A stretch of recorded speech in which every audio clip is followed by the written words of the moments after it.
अस्सलामुअलैकुम। Horror stories के एक न्यू एपिसोड के साथ मैं हूं मजहर मलिक। कैसे हैं आप लोग? उम्मीद है खैरियत से होंगे। आज की कहानी जो मैं आपको सुनाने जा रहा हूं ये मुझे भेजी है यूनिस खान ने सरगोदा से। वो कहते हैं, मजहर साहब, मैंने इस कहानी को तो उतने अच्छे अंदाज में आपसे बयान नहीं किया, आगे पीछे वाकयात किए हैं, लेकिन खुद आप इसकी तरतीब बना के सुना दीजिएगा। यूनिस खान का ताल्लुक सरगोदा से है, लेकिन ये यूके में रिहाइश पजीर हैं। पाकिस्तान इनका आना जाना लगा रहता है।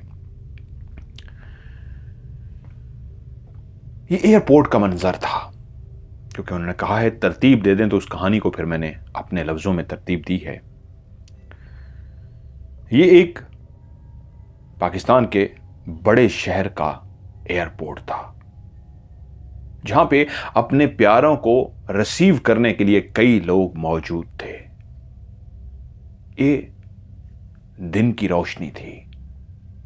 लंदन से एक जहाज उतरा था और कई उनके प्यारे जो कई सालों के बाद लौटे थे, उनको लेने के लिए सारे जोशो खरोश से बाहर खड़े थे। और जैसे ही कोई ट्रॉली घसीटता हुआ बाहर आता तो वो खुशी से उसको हाथ हिलाते और आवाजें देते कि हम यहां हैं, और वो भी भागता हुआ अपने प्यारों से मिलता। एयरपोर्ट पे कई ऐसे मनाजिर नजर आते हैं जहां कुछ आंखें रो रही होती हैं अपने प्यारों को अलविदा करते हुए, और प्यारे भी उस गेट से जब दाखिल होने लगते हैं, जो रवानगी का गेट होता है, तो एक दफा मुड़ के देखते हैं, उनकी आंखें भी आंसुओं से भीगी होती हैं। अपने प्यारों को जब यूं हाथ उठाते हैं खुदा हाफिज करने के लिए, तो हिम्मत ही नहीं हो रही होती। हाथ इतना भारी हो जाता है कि कैसे हिलाऊं, कैसे इनको कहूं अलविदा, अब इतने सालों बाद मुलाकात होगी। और वहीं पे खुशी के मनाजिर होते हैं जहां कोई अपने प्यारों को लेने के लिए आए होते हैं। बच्चे, जवान, औरतें, बूढ़े, सब बेइंतहा खुश होते हैं और चूम रहे होते हैं माथों को, गले लगा रहे होते हैं। बच्चे लिपटे होते हैं अपने बाप से। ऐसे ही मनाजिर के दरमियान एक शख्स जिसने जीन्स पहन रखी थी, उसके ऊपर एक ब्लैक सी शर्ट थी, कोट पहन रखा था और सर के ऊपर एक गोल सी हैट पहनी हुई थी। सफेद उसकी दाढ़ी थी। वो ट्रॉली घसीटता हुआ, ट्रॉली को चलाता हुआ एयरपोर्ट से जैसे ही बाहर निकला तो वो मुंतजिर था देखने के लिए। उसको जानता था उसको लेने तो कोई आया होगा, और उसको जो लेने के लिए आया था उस शख्स ने अपने हाथ में एक कार्ड पकड़ रखा था। उस कार्ड पे नाम लिखा था मिस्टर इब्राहिम। उसने जैसे ही कार्ड पे दूर से अपना नाम देखा तो वो मुस्कुराया और चलता हुआ उस शख्स के पास बोला कि चलें। तो वो बोला, जी सर, मैं आपका ही इंतजार कर रहा था, आइए। उसने इब्राहिम का छोटा सा जो एक बैग था वो बैग उठा लिया और दोनों चलते हुए होटल की गाड़ी की तरफ पहुंचे। ये स्पेशल होटल की गाड़ी और ड्राइवर उसको लेने के लिए आए थे। इब्राहिम ने उससे कहा, यहां से मरी का कितनी देर का सफर है? उसने कहा, सर, रश ना हुआ तो घंटा, 1.5 घंटा या 2 घंटे भी लग जाएंगे। ठीक है, हम पहले रास्ते में कहीं खाना खाएंगे और उसके बाद फिर हम आगे चलेंगे। उसने अपना सिगार निकाला और होंठों में सिगार को फंसा के उसको जलाया और उसके कश लेने लगा। शायद वो काफी साल बाद अपने मुल्क लौटा था। बाहर के मंजर से लुत्फअंदोज होने लगा और एकदम से बोला, तुम्हारा नाम क्या है? सर, मेरा नाम शाकिर है। शाकिर, बहुत अच्छा नाम है भाई तुम्हारा। क्या करते हो? ड्राइवर हूं सर, इसी होटल में जहां पे आपका स्टे है। अच्छा, तो क्या शुरू से ही ड्राइवर हो या कोई और काम भी करते हो?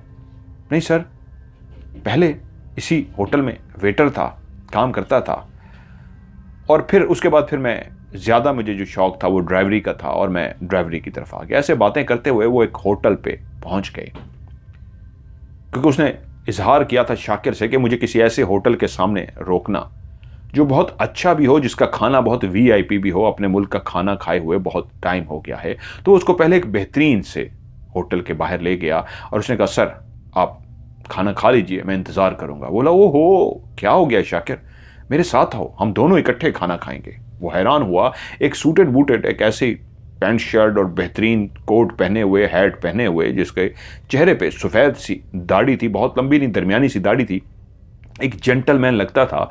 वो उसको अपने साथ खाने की दावत दे रहा था। यूं दोनों चलते हुए होटल के अंदर गए, दोनों ने अपनी अपनी मर्जी का ऑर्डर दिया और बैठ के खाना खाया। अब वो शाकिर जो एक ड्राइवर था, उसकी नज़रों में उसकी अहमियत बढ़ गई थी कि एक ऐसा शख्स है जिसने मुझे अपने साथ बिठा के ना सिर्फ खाना खिलाया है, बल्कि वो बज़िद था कि अपनी पसंद की बेहतरीन सी कोई डिश मंगवाओ। शाकिर ने अपनी पसंद की बेहतरीन डिश मंगवा ली थी, उसके बावजूद भी उसने उसके लिए मजीद एक डिश और ऑर्डर की। अब दोनों में बेतकल्लुफी हो चुकी थी। शाकिर इस अंदाज में बात कर रहा था कि वो कोई भी सवाल पूछे तो मैं फौरन उसको जवाब दूं। खाना खा के वो दोनों गाड़ी में आके बैठे। मिस्टर इब्राहिम ने कहा, चलिए। जी सर। गाड़ी रवाना हो गई। पहले मिस्टर इब्राहिम गाड़ी की बैक साइड पे बैठे थे, अब वो उठ के उसी के साथ फ्रंट सीट पे बैठ गए ताकि गुफ्तगू भी होती रहे। और शाकिर इस अंदाज पे खाना खिलाए जाने पे इतना उनका शुक्रगुजार हो गया था कि वो चाह रहा था कि इतना ज़बरदस्त शख्स जो मेरे साथ बैठा है, इतना फ्रेंडली है, मैं ज़रूर इसके काम आ सकूं।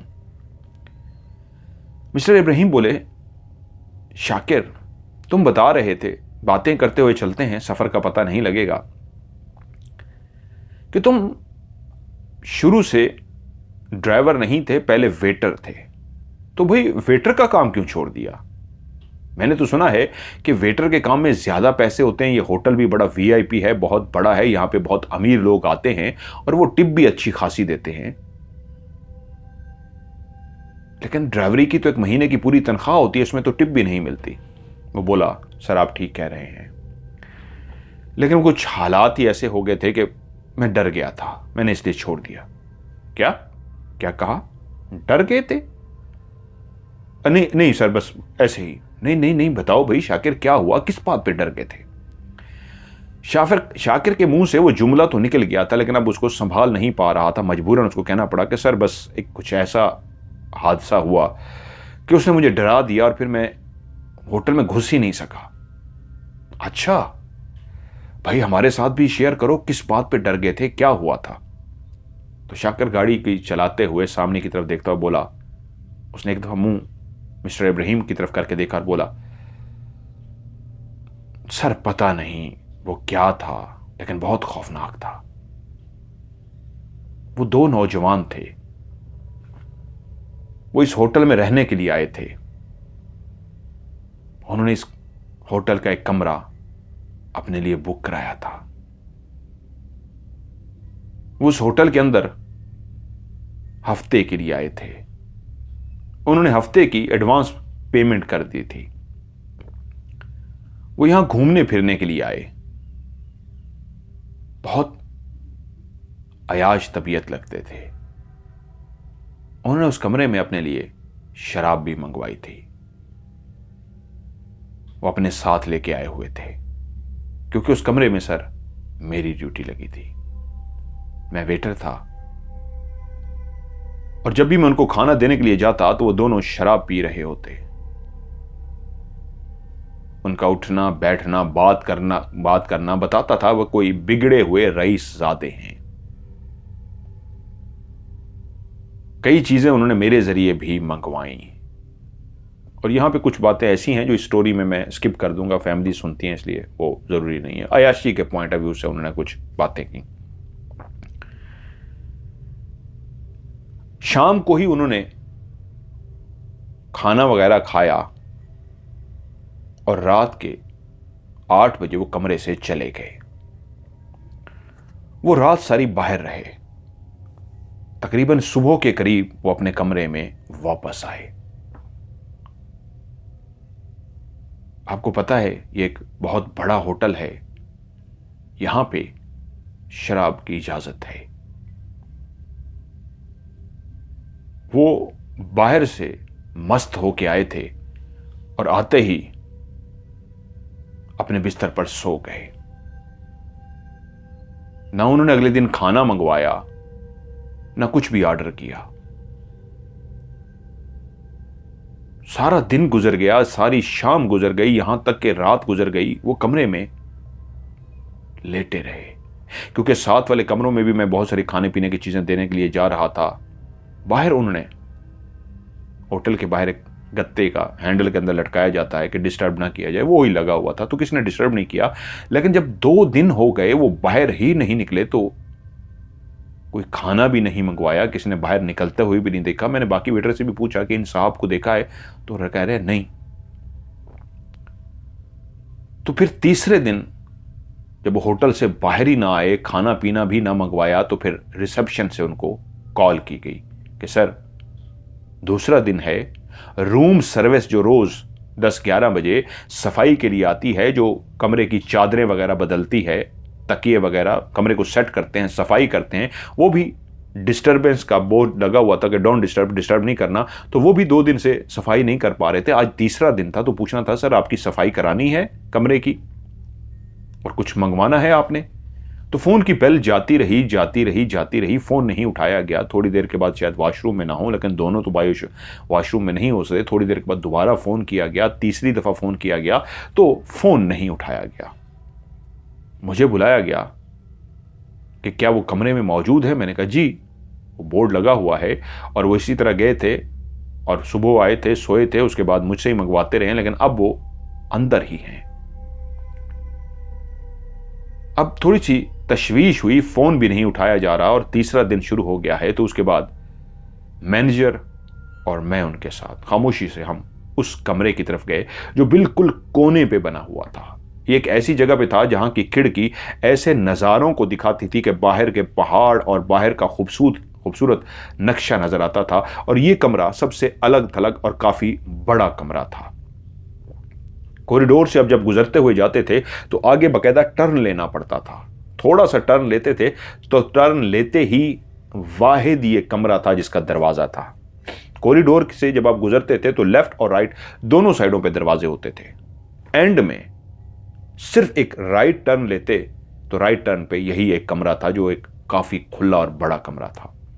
मैं और मैनेजर चलते हुए अंदर की तरफ गए, कॉरिडोर से गुजर के जब वहीं गए, दरवाजे के सामने पहुंचे तो मुझे मैनेजर ने कहा दरवाजा नॉक करो, क्योंकि अब परेशानी वाली बात थी। तीसरा दिन था, ना कुछ खाना मंगवाया, ना कोई ऑर्डर किया, फोन तक नहीं उठाया जा रहा था। दरवाजा खटखटाया गया तो काफी देर के बाद कोई भी जवाब ना आया, तो और परेशानी लाहक हुई कि अब क्या किया जाए।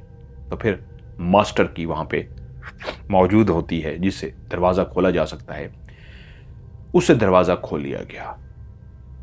और जैसे ही दरवाजा खोल के मैं और मैनेजर अंदर दाखिल हुए तो हम ये देख के हैरान रह गए कि उन दोनों की मौत वाक़ई हो चुकी थी और वो ऐसी बुरी हालत में थे कि मेरे पांव के नीचे से जमीन निकल गई। मैं कपकपाना शुरू हो गया। मैनेजर की भी बुरी हालत थी, मुझे बकायदा उल्टी आ गई। किसी ने उनको बेदर्दी से कत्ल कर दिया था। उनके जिस्म के ऊपर ऐसे निशान थे जैसे उनके गोश्त को किसी ने किसी नोकदार चीज से इस तरह ऊपर से खींचा हो कि जगह जगह से उनका गोश्त फटा हुआ था। और उनके चेहरे पे और उनके जिस्म पे ऐसे निशान थे जैसे किसी ने उनके ऊपर तशद्दुद किया हो। अब ये पुलिस का मामला था और ऐसे मामला खामोशी से किए जाते हैं। यकीनन पुलिस को बुलाया गया और पुलिस ने अपनी कार्रवाई की और उसके बाद हम तो मुलाजिम लोग हैं, हम अपनी ड्यूटी में लग गए, हमें नहीं पता लग सका क्या हुआ। और ये कार्रवाई इतनी खामोशी से की गई कि एक बहुत बड़ा होटल है, बदनामी ना हो तो ये बातें बाहर नहीं आती। कुछ अरसे तक वो कमरा बंद रहा क्योंकि उस पर तहकीक जारी थी। जब वो पुलिस वाले अपनी तहकीक वगैरह सारी कर चुके, उसकी चादरें बिस्तर ये सब कुछ साफ कर दिया गया क्योंकि खून से भरी हुई चादरें थी, उनके एविडेंस थे, सबूत सारे ना ख़त्म हो। जब पुलिस वालों ने क्लियर कर दिया कि ठीक है हमने सारे सबूत ले लिए, सारा कमरा चेक हो गया, तो कुछ अरसे के बाद उस कमरे को साफ शफाफ करके तकरीबन कोई 4 से 5 महीने बाद उस कमरे को दोबारा एक तकरीबन 45 से 48 साल का उम्र का बूढ़ा, जवान कह लीजिए, आदमी था, उसको वो कमरा किराए पर दिया गया। वो शख्स भी एक अमीरजादा था और जब वो इस कमरे में आया तो दिन के टाइम कोई खातून उससे मिलने के लिए आई और उससे मिलके चली गई। हम वेटर हैं, हम जानते हैं वो आया ही किसी से मिलने के लिए था। लेकिन अगली सुबह जब रूम सर्विस उसके कमरे को साफ करने के लिए दरवाजा नॉक कर रही थी तो दरवाजा खुला हुआ था। उन्होंने कहा शायद वो जा चुके हैं और दरवाजा खुला छोड़ के गए हैं, और दरवाजे को खोला गया तो उसके बाद अंदर झांक के देखा तो वो भी मुर्दा हालत में पड़े हुए थे। उनको भी किसी ने बेदर्दी से मार दिया था। अब फिर एक भयानक वाकया हो चुका था, फिर से पुलिस आ गई, फिर से सारा मामला हुआ, लेकिन बाकी किसी गेस्ट को पता नहीं लगने दिया गया। खामोशी के साथ सारा यह किया गया और कोशिश की गई उस कॉरिडोर के जो करीब करीब रूम थे वो किसी को ना दिए जाएं। पुलिस ने खैर अपनी सारी कार्रवाई की और इस कत्ल का भी कोई सुराग ना मिल सका। उस होटल के अंदर जो कुछ भी होता है, वेटर, कैमरे, जो कुछ भी वहां पे था, उन सब की रोशनी में तहकीक की गई, लेकिन किसी को ना ही आते हुए देखा, ना ही किसी को जाते हुए देखा।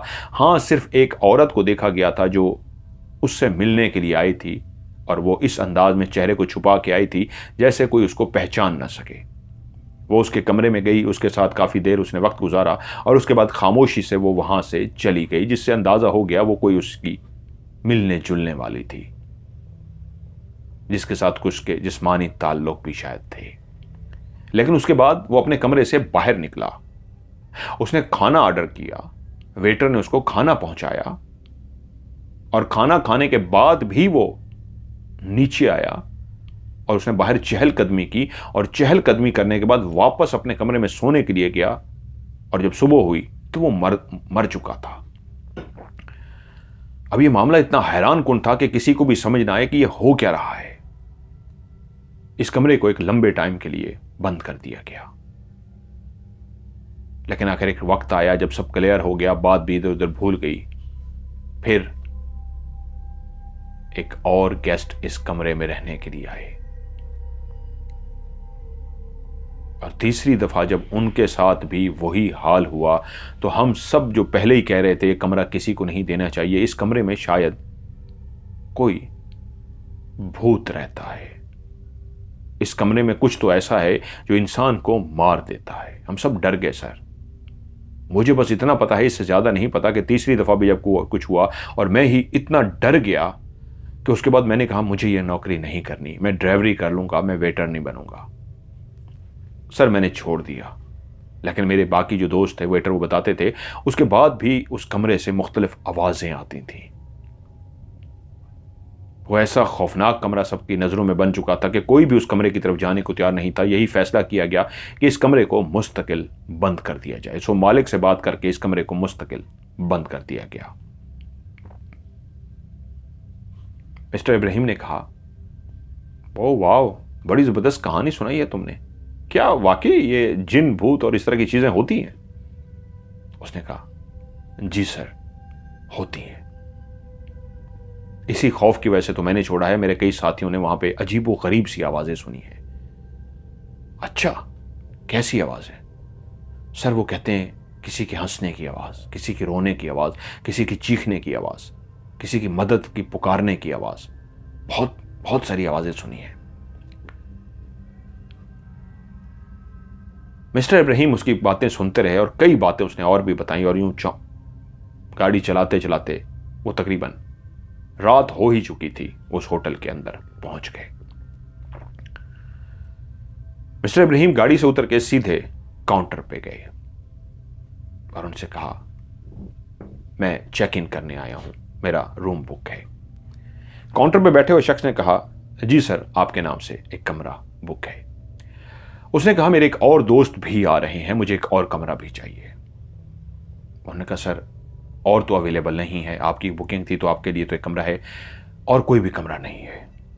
मिस्टर इब्राहिम बोले, नहीं, कोई और कमरा होगा, आप प्लीज़ देखने की कोशिश कीजिए। उन्होंने कहा सर आप हमारे बहुत ही रेस्पेक्टेबल गेस्ट हैं, पहली दफ़ा हमारे होटल में आए हैं, हम आपको वेलकम कहते हैं, लेकिन सर आपका जो एक रूम है वो बुक है, उसके अलावा नहीं है। उसने कहा देखिए चेक तो कीजिए, शायद कोई रूम निकल आए। काफ़ी जोर दिया तो काउंटर पे बैठा हुआ शख्स बोला नहीं सर कोई भी नहीं है, यकीन मानिए सारे बुक हैं, बस सिर्फ एक। इतना ही उसने जुमला कहा और उसने कहा सर नहीं है। क्या कहा? सिर्फ एक? फिर से बोलो। नहीं सर कोई भी नहीं है। उसने कहा मैं तुमसे पूछ रहा हूं, कोई कमरा मुझे चाहिए, तुम्हें जितने पैसे लेने हैं मैं पैसे देने को तैयार हूं। उसने कहा सर नहीं है, आप समझने की कोशिश कीजिए। वो बहुत ही रिस्पेक्ट के साथ, और एक वीआईपी गेस्ट सामने खड़ा था, लड़का काउंटर पे बैठा हुआ बोल रहा था।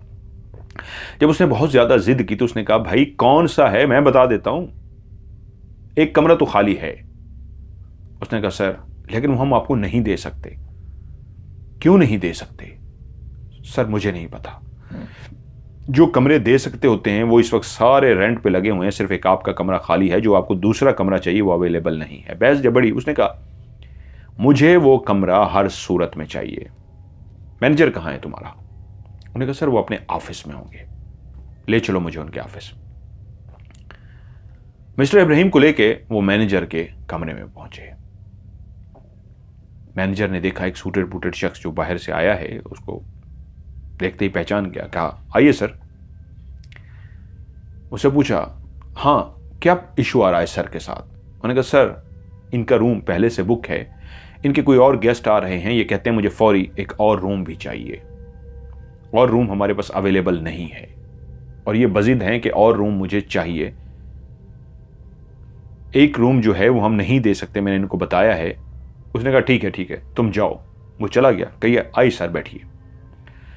अब अपनी रिवॉल्विंग घूमने वाली चेयर पे मैनेजर जो खड़ा हुआ था, इस अंदाज में बैठते हुए इशारा करके कि सामने सोफे पे तशरीफ रखिए, और खुद अपनी चेयर पे बैठ गया। सामने एक बड़ी सी उसकी टेबल थी।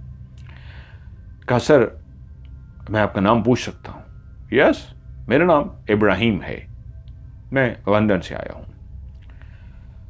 इब्राहिम साहब हमारे पास और रूम नहीं है, आपका जो बुकिंग था वही था, हमने आपको दे दिया, और पूरा होटल हमारा, आपको पता है ये सीजन चल रहा है, सर्दियों का सीजन है, यहाँ पे बर्फबारी होती है, और बर्फबारी देखने के लिए बहुत ज्यादा लोग यहाँ पे आते हैं, और एडवांस में बुकिंग हुई होती है। जब शदीद सर्दी होगी फिर शायद लोग कम हो जाएंगे, ये मौसम ऐसा है, तो इसलिए हमारे पास रूम नहीं है, हम आपको रूम नहीं दे सकते। लेकिन मैं जानता हूं एक रूम यहां पे खाली है। कौन सा रूम सर? हमारे पास तो कोई खाली नहीं। रूम नंबर 103, 103 खाली है। मैनेजर यूं चौंका और सामने बैठे हुए इब्राहिम को ऐसी नजरों से देखा जैसे वो पूछ रहा हो कि आपको कैसे पता। कुछ देर वो देखता रहा और बोला आप कैसे कह सकते हैं सर के रूम 103 खाली है? मेरे अपने सोर्सेस हैं, बस मुझे इससे कोई लेना देना नहीं कि मुझे कैसे पता लगा कैसे नहीं, मुझे रूम चाहिए, और वो 103 मुझे आज रात को रेंट पे दे दीजिए।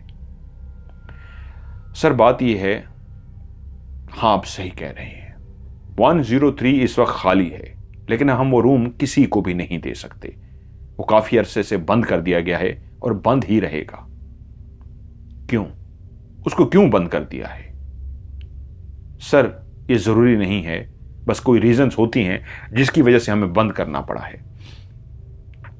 देखिए मैनेजर, मैं आपको अच्छी खासी रकम देने को तैयार हूं, मुझे वो कमरा किराए के लिए चाहिए। अब तो जितना आप लोगों ने बहस कर ली है, मेरा कमरा जो बुक किया गया था, जो मेरे लिए कमरा खाली है, मैं उसको अभी छोड़ रहा हूं, और आपसे पैसे भी नहीं ले रहा जो मैं एडवांस दे चुका हूं। मुझे अब वही कमरा चाहिए, और हर सूरत में चाहिए। आप लोगों ने मेरी इंसल्ट की है, अपने गेस्ट को आप एक कमरा नहीं दे पा रहे। वो एकदम समझते बोला नो नो नो सर, ऐसी बात नहीं है, आप हमारे बहुत वीआईपी रेस्पेक्टेबल गेस्ट हैं, लेकिन वो कमरा ही कुछ ऐसा है कि हमें देने में कोई इतराज नहीं, लेकिन हम नहीं चाहते आपकी जान को, आपकी जात को कोई नुकसान पहुंचे। ये क्या नॉनसेंस बात की है, मेरी जात को कमरे से नुकसान पहुंचेगा? मैं समझा नहीं। सर बात यह है, उस कमरे में जिन्नात हैं, वो हॉन्टेड है, उस कमरे में जो भी रहता है उसकी जान को नुकसान पहुंचता है। यहां तक कि उसकी जान चली जाती है। आपने क्योंकि बहुत ज्यादा गुस्से में आ गए हैं और आपने कहा है कि जो आपका कमरा आपके नाम पे रिजर्व है, जिसका एडवांस में किराया दे चुके हैं, आप उसको भी छोड़ के, और बेइंतहा आपने कहा मैं पैसा देने को तैयार हूं। आपने कहा ऐसी बात नहीं है सर, वो हम इसलिए आपको नहीं दे पा रहे कि आपकी जात को कोई नुकसान ना पहुंचे, क्योंकि वहां पे जिन्नात का बसेरा है। ओ ये क्या कह रहे हो? इस दौर में, आज के दौर में, ये जिन्नात जिन भूत की तुम बात कर रहे हो कि जिन भूत होते हैं? ओ माय गॉड, तुम लोग अभी तक जिन भूत में फंसे हुए हो। कोई जिन भूत नहीं होता, ये सब तुम्हारे दिमाग का खौफ होता है। ओके, मुझे वो कमरा चाहिए। अगर जिन भूत है तो नो प्रॉब्लम, मैं उनके साथ रह लूंगा। अच्छा है, मैं भी तो देखूं, जिंदगी में कभी जिन भूत नहीं देखे कि जिन भूत कैसे होते हैं। एक रात जिन भूत के साथ गुजारूंगा तो मेरी लाइफ का एडवेंचर हो जाएगा, एंजॉय करूंगा। वाओ, किसी जिन के साथ मैंने रात गुजारी है। मैनेजर बोला, सर मैं सीरियस हूं, वो कमरा बहुत खतरनाक है, आप वहां नहीं रह सकते। और सबसे बड़ी बात मैं आपको खुल के बता देता हूं, उससे पहले कई लोगों की वहां पे मौत वाकई हो चुकी है। जो भी गेस्ट वहां पे रुकता है,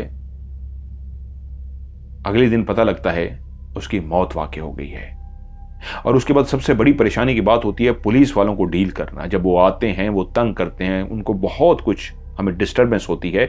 और हम नहीं चाहते कि पुलिस यहां पे आए और हमारे बाकी कस्टमर पुलिस को देखें और परेशान हो। आपको पता है कि ये 5 स्टार होटल है, यहां के कुछ रूल्स हैं, तो हम नहीं चाहते हमारे बाकी कस्टमर पुलिस को देख के परेशान हो। तो हम इसलिए उस कमरे को बंद ही कर दिया है कि फिर कोई परेशानी ना हो। और वैसे भी किसी की मौत हुई है, एक की नहीं 4-5 की हुई है, इसलिए वो कमरा बंद है।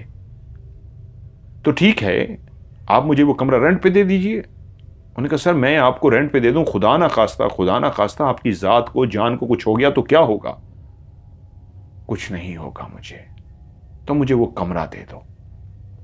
अब मैनेजर काफी समझाने के बावजूद भी जब समझ गया कि ये सामने बैठा हुआ जो एक बाहर से आया हुआ जेंटलमैन लग रहा है, ये जिनात पे पता नहीं यकीन करता है या नहीं करता, लेकिन इसकी सुई अड़ गई है, इसकी सुई फंस गई है, अब इसको कमरा देना ही पड़ेगा। उसने कहा, ठीक है सर, आपको मैं पेपर देता हूं जिस पे आप बाकायदा लिख के मुझे देंगे कि अगर आपकी ज़ात को हो गया, क्योंकि मैं उसके ऊपर आपसे लिखवाऊंगा आपके इस जिद के आगे कि ये कमरा आपको इसलिए दिया जा रहा है, आप बहुत ज़्यादा जिद कर रहे हैं और हमने आपको बता दिया है कि ये कमरा हॉन्टेड है। ये सिर्फ मैं नहीं कह रहा, पुलिस वालों के भी नोटिस में है। पुलिस वाले भी सारे सबूत इकट्ठे करने के बावजूद ये नहीं पहचान सके, ये पता नहीं कर सके कि इंसान की मौत कैसे वाक़ई होती है। तो उनका भी यही कहना है कि ये भूत वाला कमरा है, यहाँ पे भूत रहते हैं।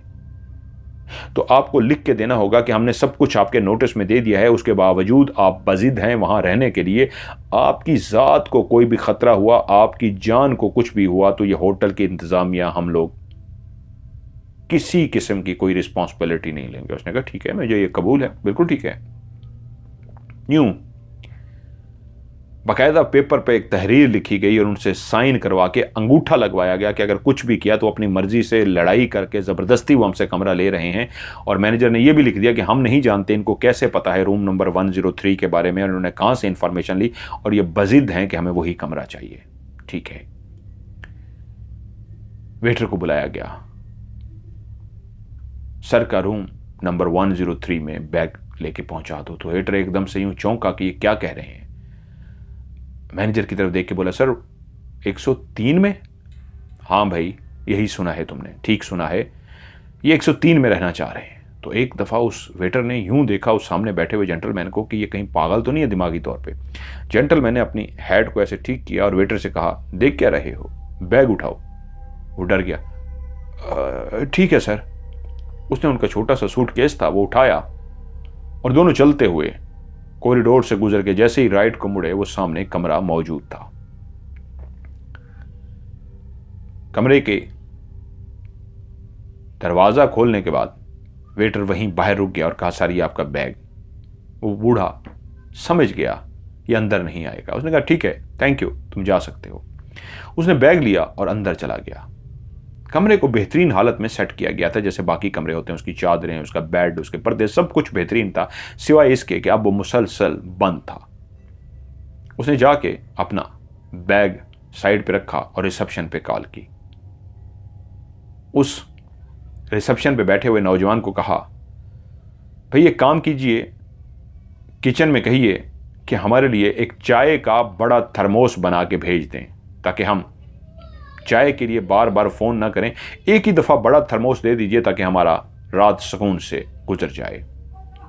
अब उसने कहा जी सर, मैं भिजवा देता हूँ।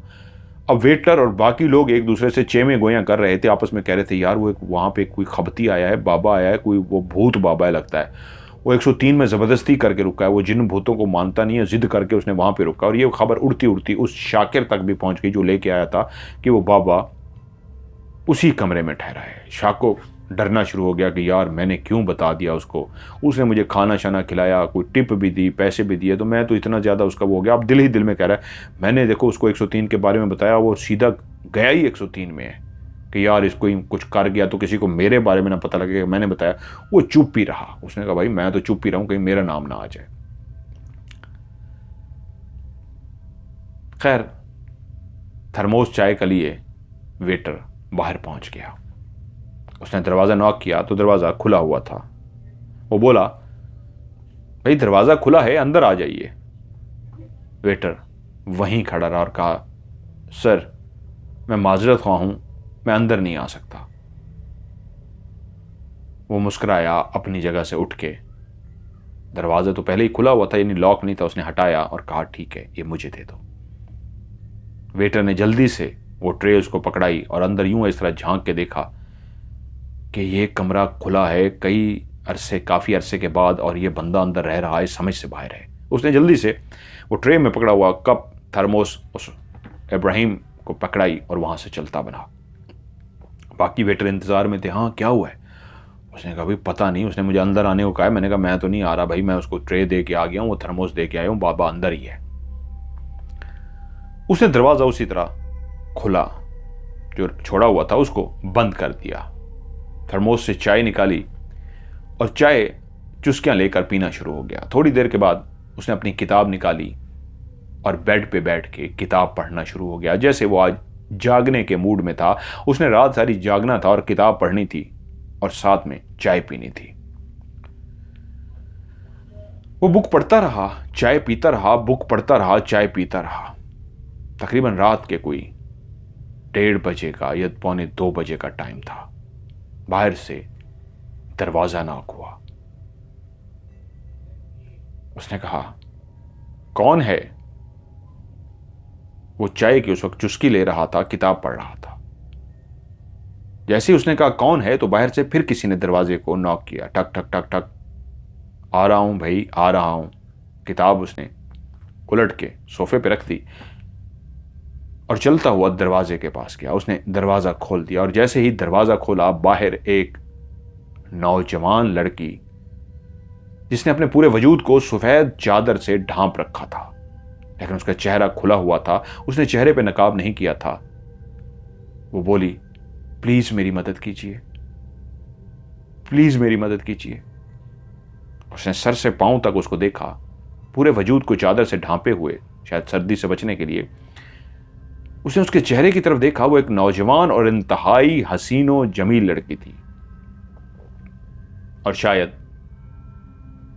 उसी पहाड़ों में रहने वाले किसी घर के रहने वाली थी। उसके चेहरे के खदोखाल बताते थे कि खुदा ने उसके चेहरे पे जो हुस्न दिया है, उसके गालों पे जो पिंक कलर है, उसके होंठों पे जो लाली है, वो कुदरती है। और ऐसी पहाड़ों में रहने वाले लोगों के चेहरों पे होती है, जो मेकअप नहीं करते, कुदरती हुस्न होता है। लेकिन वो डरी हुई और सहमी हुई थी। वो बोला, किस तरह की तुम्हें हेल्प चाहिए? उसने कहा प्लीज मुझे अंदर आने दीजिए, मैं आपको सब बता दूंगी। वो कांप रही थी, वो डरी हुई थी, उसकी आवाज में घबराहट थी, उसकी आवाज में खौफ था और मुड़ मुड़ के पीछे देख रही थी जैसे उसके कोई पीछे लगा हो। इब्राहिम ने भी बाहर झांक के देखा, कॉरिडोर खाली था। उसने कहा आ जाओ। उसने दरवाजा खोला और वो जल्दी से अंदर आई। इब्राहिम ने दरवाजा बंद किया तो उसी वक्त वो दीवार के साथ टेक लगा के उसने एक ठंडी सांस ली, जैसे शुक्र अदा कर रही हो कि मैं खैर व आफियत से इस कमरे में छुपने के लिए पहुंच गई हूं। तो उसने ठंडी सांस लेके कहा, शुक्र है मैं बच गई। और मैं भागती हुई यहां तक पहुंच गई। हाँ भाई, अब बताओ कौन हो तुम? और मुझे समझ नहीं आई क्यों तुम्हें मदद चाहिए, तुम्हें क्यों हेल्प चाहिए, और क्यों मेरे पास ही क्यों आई हो, इस कमरे में क्यों आई हो? क्योंकि उसी वक्त इब्राहिम के दिमाग में एक सवाल आया था कि नीचे इस होटल से जब दाखिल होते हैं तो इस होटल के अंदर तो दाखिल होने से पहले चौकीदार बैठे हैं, गेट से कोई भी दाखिल नहीं हो सकता। कोई भी इंसान आए, गाड़ी आए, उसको वो चेक करते हैं, उसके बाद ही वो दाखिल हो सकता है। उसने कहा, मुझे अंदाजा है जहां तक इस होटल में से दाखिल होना बहुत मुश्किल है, इसके ऊपर पहरा लगा हुआ है, तो तुम कैसे दाखिल हो गई हो? उसने कहा, मैं इस होटल के पीछे वाले दरवाजे से आई हूं, वहां एक पीछे दरवाजा भी है, वहां से दाखिल होती हुई, अपनी जान को बचाती हुई, क्योंकि कुछ लोग मेरे पीछे लगे हुए थे, मैं भागती भागती ऊपर तक तो पहुंच गई। और जब मैं कॉरिडोर के रास्ते से भागती हुई आ रही थी तो इर्द गिर्द जितने भी कमरे थे बंद थे। मुझे डर था मैं किसी भी कमरे के दरवाजे को खटखटाऊंगी तो खुले या ना खुले या कोई मसला ना हो जाए। तो मैं भागती भागती कॉरिडोर के बिल्कुल एंड पे आ गई, और जब मैं एंड पे आई तो मुड़ी तो देखा सामने भी एक कमरा है। मेरे दिल में आया इस कमरे को खटखटाऊं, यहां मुझे मदद मिल जाएगी। तो मैंने आपके दरवाजे को खटखटाया, और जब आपने दरवाजा खोला तो मेरे दिल को एक सुकून मिल गया कि अंदर कोई भी ऐसा इंसान नहीं है जिससे मुझे डरना चाहिए। एक सफ़ेद दाढ़ी वाला एक ऐसा इंसान है जिससे मुझे कोई खौफ महसूस ना हुआ। और आपकी आंखों में जो चमक थी, और आपकी आंखों में जब मैंने झांक के देखा तो मुझे लगा मैं सही जगह पहुंची हूं। तभी मैंने आपको देखते ही कहा, मेरी मदद कीजिए। और अगर मेरे सामने कोई ऐसा शख्स होता जिसे देख के मुझे डर लगता तो उसी वक्त मैं वापस मुड़ जाती, लेकिन आपके चेहरे पे देखते ही मुझे लगा कि मैं ठीक जगह आई हूं। आ जाओ, बैठो। वो चलती हुई आई और आके सोफे के कोने पे, बेड के कोने पे बैठ गई। इब्राहिम अपनी उसी जगह पे आके बैठ गया जहां पे वो पहले बैठा हुआ था। पहले वो टांगे ऊपर करके बैठा था, वो टांगे लटका के बैठ गया और उसे बोला, अब बताओ अपने बारे में क्यों इतनी परेशान हो, और कौन लोग हैं जो तुम्हारे पीछे लगे हुए हैं, तुम्हें क्यों नुकसान पहुंचाना चाहते हैं? उस लड़की की आंखों में आंसू आ गए और वो बोली, वो मेरे नुकसान, और फिर बोल ना सकी, रोना शुरू हो गई। उसने दिलासा देने वाले अंदाज में कहा, रो मत, दिल को मजबूत करो, हौसला रखो, सब्र करो, मुझे बताओ शायद मैं तुम्हारी मदद कर सकूं, क्या हुआ? तो वो कुछ देर रोती रही और उसके बाद बोली, बदला, आग जल रही है मेरे अंदर, आग जल रही है। उन्होंने, और एकदम से रोती हुई अपनी जगह से उठ गई और 2 से 3 कदम चल के सामने खड़ी हो गई और बोली, उन हैवानों ने मुझे नोच डाला, मेरा जिस्म मुझसे छीन लिया। क्या? मैं समझा नहीं, किसने नोच डाला और किसने तुम्हारे जिस्म को छीना है?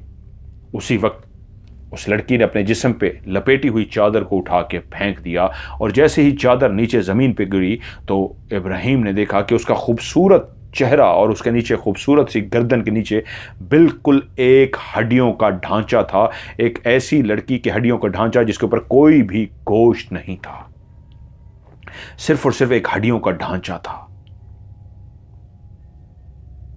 सिर्फ एक उसके पांव थे जो जमीन के ऊपर, जिनके ऊपर गोश्त था, और पांव से थोड़ा सा ही ऊपर हड्डियों का ढांचा शुरू हो जाता, पूरा बाकी वजूद हड्डियों का ढांचा था। एक उसका मुंह, उसका सर, उसकी गर्दन और उसके एक पांव के ऊपर गोश्त था, बाकी बीच में बाजू, सीना, सारी टांगों पे हड्डियां ही हड्डियां थी, जैसे कोई इंसानी ढांचा खड़ा हो। और उसी लम्हे वो जो रोती हुई अपने जिस्म के बारे में बात कर रही थी, उसी वक्त उसने एक कहका लगाया, और कहका लगाते ही वो जो उसका हसीनो जमील, उस किसी गांव की लड़की, जो वहां पे रहने वाले गांव के लोग होते हैं, उसकी हसीनो जमील चेहरा लिए हुए थी, वो चेहरा एकदम से एक ऐसी लड़की के चेहरे में बदल गया जो खून से भरा हुआ था, जिसकी आंखें लाल सुर्ख थीं, जो बहुत भयानक चेहरा बन गया। और उसी वक्त उसने कहके लगाने शुरू कर दिए। वो जोर जोर से कहके लगाती जा रही थी और कहके लगाते हुए बोली, देख लिया मेरा जिस्म, या मेरा जिस्म उन्होंने ले लिया है, और उन्होंने मेरा जब जिस्म ले लिया है तो मैं फिर किसी को भी नहीं छोड़ती। मेरे अंदर बदले की आग जल रही है, आग लगी हुई है। मुझसे कोई नहीं बच सका और तू भी नहीं बच सकेगा। उसने एक जोरदार कहका लगाया कि आज अगला शिकार मेरा तू है, और एकदम से वो आगे की तरफ बढ़ी। उसने एक कदम उठाया, दूसरा कदम उठाया, अभी तीसरा ही कदम उठाने लगी थी तो वो बोला, आराम से अपनी जगह पे बैठे हुए पुरसकून, उसकी बातें सुनते हुए पुरसकून था, बोला, अगर मैं तुझे तेरा जिस्म वापस कर दूं तो एकदम से वो चौंकी और जो कहके लगा रही थी, उसकी आंखें लाल सुर्ख थीं, उसका चेहरा खून से भरा हुआ था, जगह जगह पे चेहरे पे ऊपर कट थे, जख्म थे, ऐसे जैसे किसी ने शदीद चेहरे पे जख्म लगा दिया हो। वो रुक सी गई और इस तरह अपनी लाल सुर्ख आंखों से, जिसके अंदर से खून टपक रहा था क्योंकि पूरे चेहरे पे खून था, जख्मी था चेहरा, बाकी हड्डियों का ढांचा था, ऐसे घूर के देखने लगी जैसे कह रही हो क्या कहा तुमने। और उसने जो अपनी पुरसकून जगह पे बैठा हुआ बिल्कुल पुरसकून हालत में था, बोला, हाँ सही सुना तुमने, अगर मैं तुम्हें तुम्हारा जिस्म वापस कर दूं तो अपनी जगह पे रुक के बोली, क्या क्या कह रहे हो तुम। उसने कहा, हाँ तुमने सही सुना है, मैं तुम्हारा जिस्म तुम्हें वापस कर सकता हूं, और हां गारंटी देता हूं, यकीन मानो, तुम्हारा जिस्म तुम्हें वापस मिल जाएगा, लेकिन उसके लिए एक शर्त है। क्या, कैसी शर्त। तुम्हें मुझे उस जगह पे लेके जाना होगा। उसने अपनी गर्दन झुका ली जैसे कुछ देर सोचती रही हो, और उसके बाद उसने गर्दन उठाई तो सामने बैठे हुए शख्स की आंखों में ऐसी चमक थी, ऐसा कॉन्फिडेंस था, जैसे उसको यकीन करना पड़ा कि जो ये कह रहा है कर सकता है। उसने अपनी आंखें झुकाई और आंखों को बंद करके ऐसे गर्दन को हिलाई जैसे कह रहा हो, यकीन करो मेरी बात का। तो उसी लम्हे वो उसका भयानक सा चेहरा फिर उसी लड़की के चेहरे में तब्दील हो गया जिस चेहरे के साथ वो अंदर दाखिल हुई थी। उसने नीचे जमीन पे पड़ी हुई वो चादर उठाई और फिर से अपने जिस्म को लपेट लिया और बोली, हां मेरा जिस्म मुझे लौटा दो, मेरा जिस्म मुझे लौटा दो। वो अपनी जगह से खड़ा हो गया और बोला, मैं इसीलिए आया हूं तुम्हारा जिस्म तुम्हें लौटाने के लिए, एक लंबा सफर करके। रुको। वो अपनी जगह से उठा और उसने अपना वो सूटकेस जो लाया था, वो अपना सूटकेस सा उठाया छोटा सा, कहा, चलो मेरे साथ, मुझे लेके चलो उस जगह पे। बेयकीनी सी कैफियत में वो लड़की वहां पे खड़ी रही और उसके बाद वहां से उसने दरवाजा खोला, वो लड़की आगे चल पड़ी और वो उसके पीछे चलना शुरू हो गया। वो दोनों चलते हुए ऐसे रास्तों से गुजर रहे थे जैसे वो लड़की उन रास्तों को जानती हो। उसने ठीक कहा था। वो एक पीछे वाले दरवाजे से उसको लेके गई। ये टाइम ऐसा था जहां पे सब वेटर और ये वो अपने अपने कमरों में इस अंदाज में लेटे हुए थे कि काउंटर पे बैठा हुआ शख्स एक अलर्ट था, बाकी तकरीबन सब अपने अपने कमरों में थे। अगर किसी कमरे से जो चांस तो बहुत कम था कि कोई कॉल आएगी, लेकिन वेटर ऐसी जगहों पे बैठे हुए थे जहां पे वो उठ के चले जाते। कॉरिडोर और सारी जगह खाली पड़ी हुई थी। वो लड़की आगे चलती रही, उसको लेके पीछे वाले दरवाजे से बाहर निकल आई और जैसे ही बाहर निकले तो ठंडी यख हवा ने उनका इस्तकबाल किया। रात के इस टाइम बहुत सर्दी हो चुकी थी। उसी तरह वो उसने अपना कोट और जीन्स और शर्ट पहनी हुई थी, लेकिन उसको लगा कि इस रात के पहर शायद मुझे मजीद गर्म लिबास पहन के आना चाहिए था, लेकिन अब उसके पास टाइम नहीं था। वो उसको ये नहीं कह सकता था कि रुको मैं कोई गर्म लिबास पहन के आऊं। वो चलता रहा। वो लड़की भी चलती रही। पीछे उस होटल के जो रास्ता था, वहां पे होटल का बहुत बड़ा जनरेटर भी लगा हुआ था और दुश्वार गुजार रास्ता था। वो उसके पीछे चलता रहा और वो आगे चलती रही। वो दोनों चलते चलते चलते अब वीरानों की तरफ जा रहे थे। वो चलते चलते एक ऐसे वीराने की तरफ चले गए जहां पे वो पहले ही अपने उस सूटकेस में से एक टॉर्च निकाल के अपने लिए रास्ता देख रहा था, लेकिन उस लड़की को उस घुप अंधेरे में भी ऐसे लगता था जैसे उसकी आंखें इस तरह चमक रही हों, उसको क्लियर रास्ता नजर आ रहा हो, या इन रास्तों से वो ऐसी वाकिफ थी कि आंखें बंद करके भी जा सकती थी। वो इस तरह चलती जा रही थी, लेकिन होटल से थोड़ा ही दूर जाने के बाद इब्राहिम को लगा कि नहीं, मुझे टॉर्च की जरूरत है। उसने अपने बैग से टॉर्च निकाली और रास्ता देखने के लिए आगे बढ़ना शुरू हो गया। वो दोनों चलते चलते एक कब्रिस्तान के पास पहुंचे। जैसे ही एक कब्रिस्तान के पास पहुंचे, वो लड़की जो चादर लपेटे हुई थी, उसने आगे कब्र के करीब खड़े होकर कहा, जहां बाकी सारी कब्रें थी वो जगह बिल्कुल फ्लैट थी। ये कब्रिस्तान से तकरीबन 15 से 20 कदम के दूरी पे खड़े थे, यानी कब्रिस्तान वहां से अभी शुरू नहीं हुआ था, कब्रें आगे थी। और ये जगह 15-20 फुट कब्रिस्तान से पहले थी। वो उस जगह पे रुकी और उसने कहा, यहां है मेरा वजूद। उसने कहा रुको। उसने अपना सूटकेस खोला और उसमें से एक फोल्डिंग बेलचा था जिसको उसने फोल्ड करके सीधा किया और उसके बाद जमीन खोदनी शुरू कर दी। जहां उसको सर्दी लग रही थी, काफी ज्यादा चलने के बाद उसका वजूद गर्म हो गया था, लेकिन अब वो पथरीली जमीन को खोदते हुए उसको पसीने आ गए। लेकिन फिर भी उसने हिम्मत नहीं हारी। जब वो पूरा उसको खोद चुका तो उसने देखा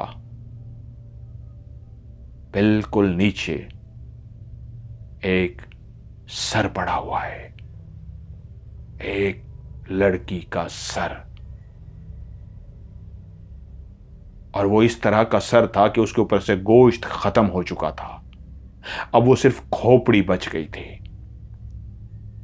वो पसीने पसीने हो चुका था और जब वो नीचे खोद चुका तो वहां पे कोई वजूद नहीं था, सिर्फ एक खोपड़ी थी। उसने नीचे उतर के उस खोपड़ी को अपने हाथ में लिया, उस खोपड़ी को देखा और बाहर आ गया और बोला, आगे चलो। वो लड़की वापस मुड़ गई। तकरीबन कोई 30-40 कदम चली होगी कि एक दरख्त के पास गई और वहां पे जाके खड़ी हो गई। उसकी आंखों से आंसू बह रहे थे। उसने चादर उसी तरह लपेटी हुई थी, उसका मुंह खुला हुआ था। फिर से उसने एक जगह पे इशारा किया और फिर से उसने वहां पे खोदना शुरू कर दिया। खोदते खोदते जब उसने इतनी खुदाई कर ली तो उसकी आंखों के सामने नीचे एक ढांचा पड़ा था। उस ढांचे की खोपड़ी नहीं थी, पूरा उसका वजूद था सिवाय खोपड़ी के, और खोपड़ी उसके हाथ में थी। उसने वो खोपड़ी उठा के उसी ढांचे के ऊपर रख दी, जैसे उस खोपड़ी को जोड़ दिया हो इस अंदाज में रख दिया और बाहर निकला और उससे बोला, लो तुम्हारा वजूद तुम्हें मिल गया, कूद जाओ नीचे। उसी वक्त उस बाहर खड़ी हुई लड़की ने बाहर से अंदर छलांग लगा दी और जैसे ही उसने छलांग लगाई वो इस अंदाज में जाके नीचे गिरी जैसे वो ढांचा लेटा हुआ था, और छलांग लगाते ही वो गायब हो गई। उसने वहीं पे खड़े होके ऊंची आवाज में कुछ आयात पढ़ी और वो आयात पढ़ता रहा। आयात पढ़ने के बाद उसने बेलचे से मट्टी को भरना शुरू कर दिया। जब उस कब्र को वो बिल्कुल भर चुका तो उसके ऊपर जब जैसे कब्र बनाई जाती है, उसने वैसे ही अंदाज में मट्टी इधर उधर से जमा करके कब्र बना दी और वापस चलता हुआ गया उसी जगह पे जहां से उसने गर्दन खोपड़ी को निकाला था। उस जगह को भी बंद कर दिया इस अंदाज में, क्योंकि अब वहां तो कुछ भी नहीं था, उसने उसको वैसे ही बंद कर दिया। लेकिन इस जगह पे बकायदा उसने कब्र की तरह ऊपर कब्र बना दी थी। अपने पसीने को साफ करता हुआ, अपने सूटकेस को उठाए हुए वो वापस उसी पीछे वाले दरवाजे से होटल में दाखिल हुआ और अंदर जाके सीधा अपने कमरे में पहुंचा और जाकर सो गया। अब सारे वेटर और मैनेजर तक सुबह बहुत परेशान थे कि दरवाजा खटखटाएं, फोन करें या क्या करें, क्योंकि उनको यकीन था कि अब जैसे ही दरवाजा खोलेंगे वो मुर्दा पाया गया होगा, उसका मुर्दा वजूद पड़ा होगा। मैनेजर बहुत परेशान था, उसको शदीद परेशानी इस बात की थी कि मैंने क्यों बेवकूफ़ी की, क्यों उसको कमरा दे दिया, मुझे ऐसा नहीं करना चाहिए था। लेकिन वेटर ने बताया कि सर, इब्राहिम साहब ने फ़ोन किया है, अपना नाश्ता मंगवाया है ऊपर। क्या? मैनेजर बोला, वो जिंदा हैं? जी सर, वो जिंदा हैं। तुम कैसे कह सकते हो कि सर उनका फ़ोन आया है? तो वो फ़ोन किसी भूत का भी तो हो सकता है, जाओ देखो। वेटर खाना लेके गया, नाश्ता लेके दरवाजे को खटखटाया तो इब्राहिम की आवाज़ आई, भाई दरवाज़ा खुला है, अंदर आ जाओ। वेटर ने डर के कहा, नहीं सर, आप प्लीज़ मुझसे खाना ले लीजिए। वो अपनी जगह से उठा और चलता हुआ उसने दरवाज़ा खोल दिया और उस वेटर ने देखा सामने कोई और नहीं, इब्राहिम ही खड़ा है। वो मुस्कुरा रहा था और बोला, भाई मैं हूं, कोई भूत नहीं है, मुझे दे दो नाश्ता। उसने उसको नाश्ता दिया, उसने अपना नाश्ता वगैरह किया और थोड़ी देर के बाद वो नीचे पहुंच गया। मैनेजर ने देखा, हैरान, वेटर देख रहे हैं हैरान, सबके अंदर ये बात फैल चुकी थी कि 103 में एक खबती बाबा, शायद वही कोई जिन है, वो रुका है। मैनेजर ने आके उससे पूछा, सर आपकी रात कैसी गुजरी? मेरी रात भाई बहुत अच्छी गुजरी, जैसे गुजरती है, कोई परेशानी नहीं हुई। सर आपने सही रात गुजार ली? उसने कहा हाँ भाई, चलो एक कप चाय पिलाओ, तुम्हारे कमरे में बैठते हैं। वो उसके कमरे में पहुंचा और उसने कहा एक नंबर डायल करो। जब उसने नंबर देखा तो वो हैरान रह गया। उसने कहा सर ये तो हमारे ऑनर का नंबर है, जो होटल के ऑनर हैं और इस वक्त बाहर हैं। उसने कहा जी तभी कह रहा हूं, नंबर मिलाओ। नंबर मिलाया गया, दूसरी तरफ से उस होटल का ऑनर था। उसने कॉल रिसीवर अपने हाथ में लिया और बोला इब्राहिम बोल रहा हूं। हां, वो कमरा क्लियर हो चुका है, मैंने उसको उसका वजूद दे दिया है। और उसके बाद वो बताना शुरू हो गया। और जब उसने फोन बंद किया तो मैनेजर हैरान बैठा हुआ था। उसने कहा सर आप हमारे ऑनर के दोस्त हैं? उसने कहा जी हां।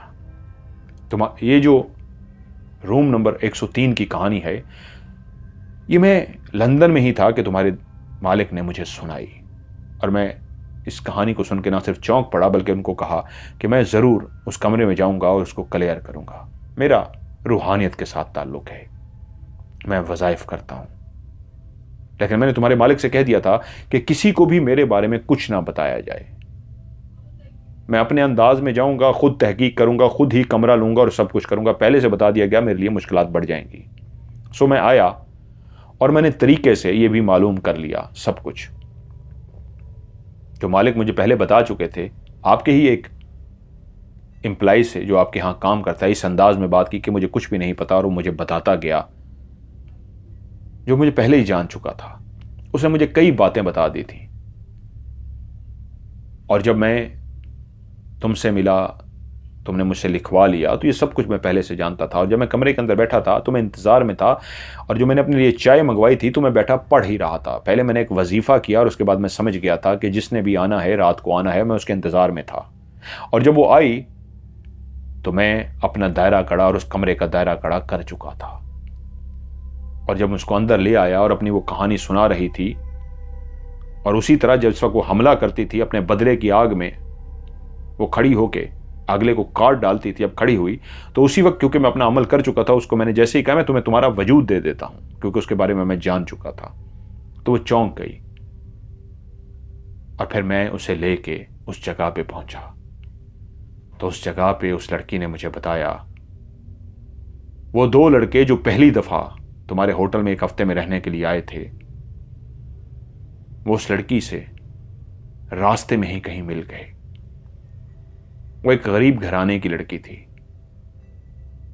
उन्होंने उसको बहुत सा पैसा दिया, खाने पीने को दिया, और इस तरह उसके ऊपर जाहिर किया कि वो मासूम और शरीफ लड़के हैं।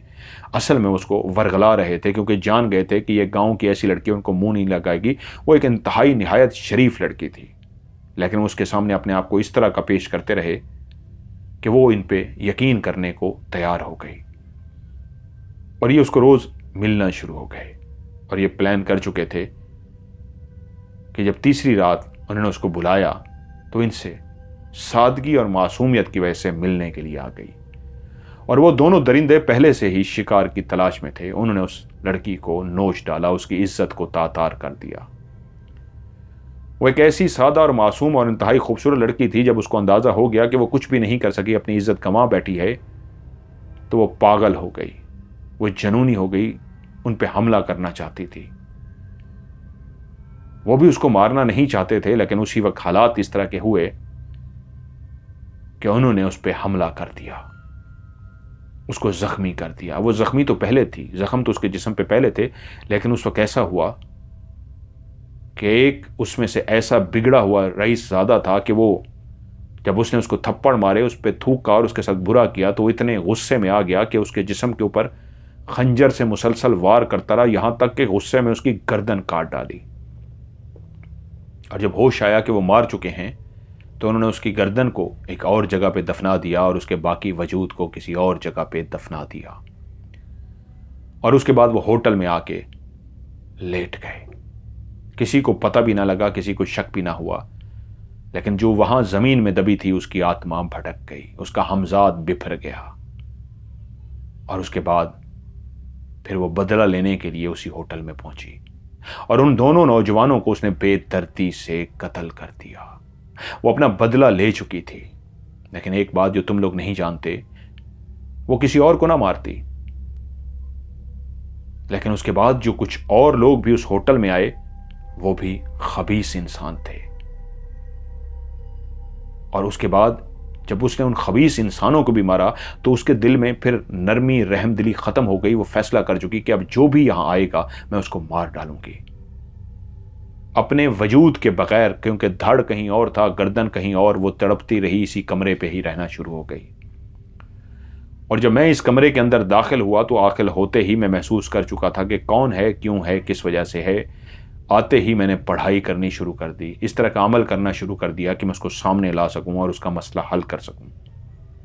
बस तफसील से नहीं बता सकता कि फिर मैंने इस तरह का किया कि वो सामने आ गई और मैं उसके वजूद को दिलाने के लिए वहीं गया और उसको वहां पे दफना दिया। मैं उस लड़की के बारे में ज़्यादा तो नहीं बता सकता, लेकिन उसके वालिदैन रो पीट के खामोश हो गए कि पता नहीं कहाँ चली गई। वो नहीं जानते वो कौन है और वो चाहती भी नहीं कि उसके वालिदैन को अब मज़ीद तकलीफ़ पहुँचे कि उसकी बेटी को कितनी बेदर्दी से मारा गया था और उसे पहले कैसे उसकी इज्जत लूटी गई थी। उसने मुझे मना कर दिया। अपनी कहानी जब मैं उसको कब्र में उसके वजूद, उसकी धड़ और उसकी गर्दन को जोड़ के उसको कह रहा था जाओ, तो उससे पहले ये मुझे कहानी सुना चुकी थी और वो कह चुकी थी मेरे वालिदैन को अब सुकून आ चुका है, मज़ीद ये बता कि उनके ज़ख्म को हरा मत कीजिएगा। और फिर मैंने वहीं पे उसको दफना के उसकी कब्र भी बना दी है। तो आप लोगों को भी उसके बारे में जानने की ज़रूरत नहीं है, क्योंकि वो खुद कह चुकी है। रह गया आपका रूम नंबर 103। अब ये बिल्कुल क्लियर हो चुका है, अब यहाँ कोई भी रह सकता है, किसी को कोई मसला नहीं होगा। और हाँ, मैं खुद ही अभी कुछ दिन यहाँ घूमना फिरने चाहूँगा, इसी रूम नंबर 103 में ही रहूँगा और उसके बाद फिर मैं चला जाऊँगा। मिस्टर इब्राहिम कुछ दिन वहीं उसी कमरे में रहे और उसके बाद फिर जब वेटर्स के अंदर खौफ ख़त्म हुआ तो वो भी अंदर जाना शुरू हो गए। मैनेजर भी उनके साथ जाके अंदर बैठा। मालिक के वो वीआईपी गेस्ट थे, उनको ऑफ़र की गई और कमरे की और जगहों की, लेकिन उन्होंने कहा नहीं, मैं यहीं पे ही रहूँगा। वो कुछ दिन वहीं पे रहे। वेटर लोगों का भी खौफ ख़त्म हो गया, मैनेजर का भी खौफ ख़त्म हो गया और उसके बाद आहिस्ता आहिस्ता सब उस कमरे से मानूस हो गए और इब्राहिम साहब वहाँ से चले गए। कहाँ से आए थे इससे ज़्यादा कोई नहीं जानता था कि वो उस मालिक के दोस्त हैं। लेकिन उसके बाद ये हुआ कि वो जो रूम था वो बिल्कुल क्लियर हो गया और उसके बाद कई गेस्ट वहाँ पे रहे, कुछ भी ना हुआ तो बाकी कमरों की तरह भी रेगुलर उस कमरे को किराए पे दिया जाने लगा। आज उस होटल का वो जो रूम है, जो यहाँ पे 103 फर्जी बताया गया है, असल नहीं बताया गया, आज भी वहाँ पे मौजूद है और आज भी लोग वहाँ पे रिहाइश इख्तियार करते हैं। लेकिन उसके बाद कभी भी कोई भूत या कोई चीज़ किसी को महसूस नहीं हुई। वो कमरा बिल्कुल क्लियर हो चुका है।